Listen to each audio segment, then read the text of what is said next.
Hidden deep in the mountains of East Tennessee lies a place known as the end of the line, Brushy Mountain State Penitentiary. A prison so brutal, inmates said death was a mercy, and even after it closed, some say the screams never stopped. Brushy opened in 1896, built on land surrounded by cliffs and wilderness. Before Brushy, Tennessee used a convict leasing system, forcing prisoners to work in deadly coal mines for private companies. When that system collapsed, the state decided to build its own mine and its own prison. So prisoners were sent to carve stone, dig coal, and build the very walls that would hold them. Inmates worked 16-hour shifts in the on-site mines.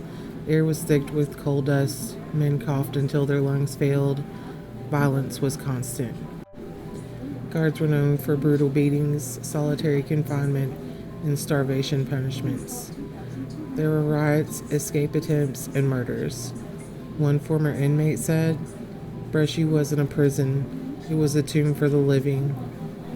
Overcrowding only made it worse. By 1931, the prison held 976 men, roughly 300 more than it was designed for. Over the decades, Brushy housed Tennessee's most dangerous criminals, murderers, gangsters, and the name everyone recognizes, James Earl Ray, the man who assassinated Martin Luther King Jr. In 1977, Ray and 6 others cut through bars and ran into the dense forest, but within just 55 hours, Ray was caught hiding just a few miles away. Brushy finally closed its doors in June 2009 after more than a century of suffering. But once the lights went out, something darker seemed to wake up. Paranormal investigators began flooding in, and what they recorded was chilling. Disembodied voices calling out names, footsteps echoing through empty hallways, doors slamming when no one was near.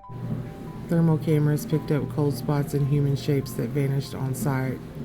The most notable spot, Cell Block D, known for its violent deaths. Visitors report hearing cell doors rattle, seeing a man in white pacing near the showers, and the feeling of an icy hand on their shoulder.